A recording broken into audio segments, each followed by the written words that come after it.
Isang buwang isasara ang footbridge sa Monumento EDSA Carousel sa Caloocan. May unang balita live si Bam Alegre. Bam? Suzanne, good morning. Abiso sa mga pasahero, lalo na sa mga suki ng EDSA Bus Carousel dito sa Monumento sa Caloocan, isasara simula ngayong araw itong footbridge sa ating likuran.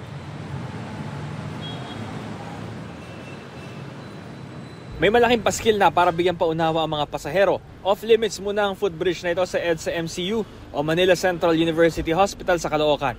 Matapos magsilbing access point ng maraming pasahero ang footbridge na ito para marating ang Monumento Station ng EDSA Bus Carousel, ipapahinga muna ito ng isang buwan, October 2 hanggang November 2. Magsasagawa kasi ang Department of Transportation ng repair at rehabilitation sa footbridge.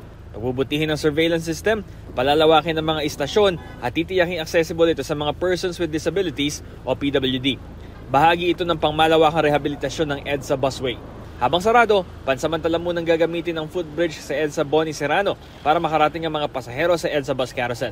Nakikinita na ng ilang commuter na marami ang ma-hassle dahil sa pagbabagong ito.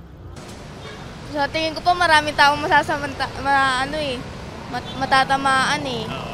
Maraming taong mahihirapan kasi po malayo iikutan nila. Pero para rin naman daw ito sa kapakanan ng mga pasahero.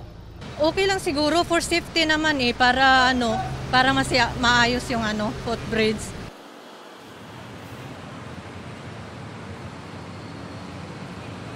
Susan, nagsisimula ang rush hour ngayong umaga dito sa may EDSA Bus Carousel sa Monumento Station.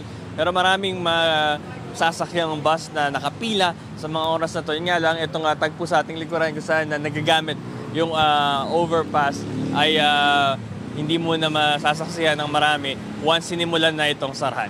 Ito ang unang balita mula rito sa Caloocan. Bam Alegre para sa GMA Integrated News. Mauna ka sa mga balita. Bisitahin at mag-subscribe sa GMA Integrated News sa YouTube. Sa mga kapuso abroad, samahan nyo kami sa GMA Pinoy TV at sa www.gmanews.tv.